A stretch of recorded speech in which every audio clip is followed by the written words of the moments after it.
Sekarang perusahaan ini, jujur saya juga kaget-kaget. Dulu mimpi punya pegang uang 22 juta aja kayaknya susah setengah mati.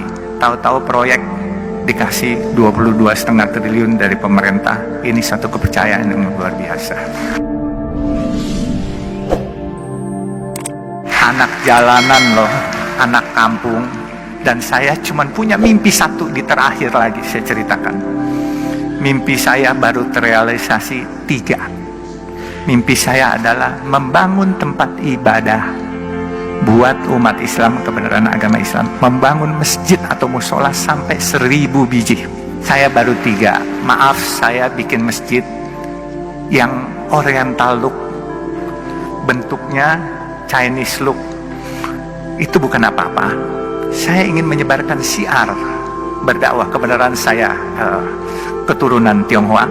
Jadi saya ingin mencoba menyebarkan syiar kepada teman-teman Tionghoa, kebaikan dari agama Islam apa, supaya mereka tidak jauh. Sehingga saya bikin bentuknya seperti yang ada di negara Tiongkok. Makanya saya bikin pertama di masjid di Warakas Papango, itu masjid Baba Alun pertama.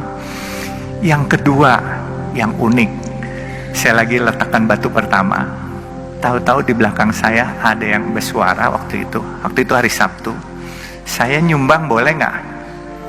Saya bilang boleh. Kalau gue bukan agama Islam boleh nggak? Saya bilang boleh aja, nggak punya agama juga boleh.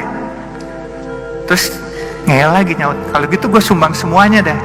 Saya lihat ke belakang, oh rupanya pemilik Artagraha Group, Pak Tommy Winata.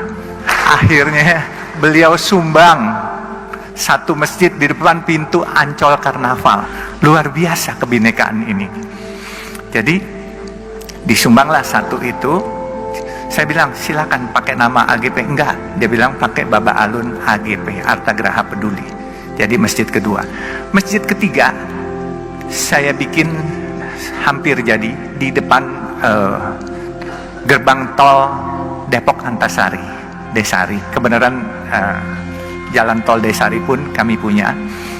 Jadi jalan tol yang dimiliki Citra Marga adalah jalan tol dalam kota, bekerja sama dengan Jasa Marga. Depok Antasari kita bekerja sama dengan Wijaya Karya. Jadi sekali lagi, inilah anak jalanan, pedagang asongan, tapi karena Allah mau apapun kun fayakun, bisa jadi apa saja. Jangan sombong. Itu penting. Bukan hanya jangan sombong.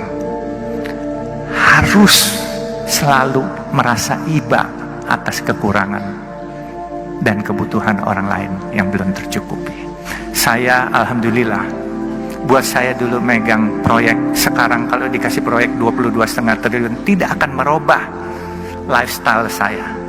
Saya tetap berpenampilan ke kantor pakai celana jeans. Jadi nggak boleh sombong, itu kunci paling sukses. Karena apa? Kalau kita nggak sombong, kita selalu mau tahu dan bertanya. Saya belajarnya ini dari supir dan dari marketing rokok. Waktu saya umur 17, tetangga saya itu agen rokok. Jadi saya suka duduk ngobrol sama supirnya, sama marketingnya. Saya selalu tanya. Kalau nggak sombong pasti kita mau bertanya.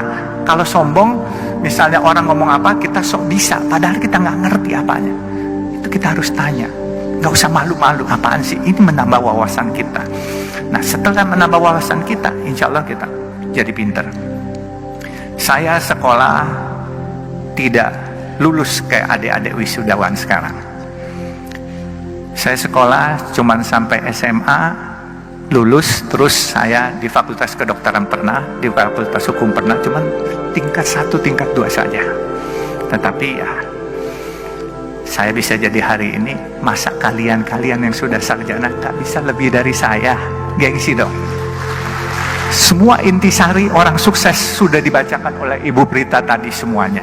Jadi camkan itu kata-kata, insya Allah kalian semua akan berkiprah dan sukses, dan hakul yakin lebih sukses dari saya.